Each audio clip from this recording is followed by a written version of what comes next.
Priatelia, tento týždeň sa modlíme za Estónsko, čo je najsevernejšie položená pobaltská krajina.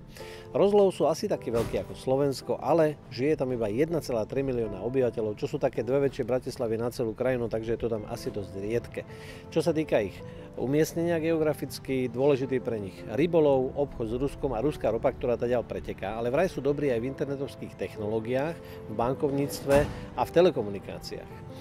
Čo sa týka viery, je tam väčšinová pravoslavná cirkev, evanjelická luterská a len 0,5% katolíkov a 0,5% baptistov. Takže ja si myslím, že je dôležité sa modliť za prebudenie v cirkvi, za obrátenia v krajine a za predstaviteľov štátu, aby viedli túto krajinu s ohľadom na Božie princípy.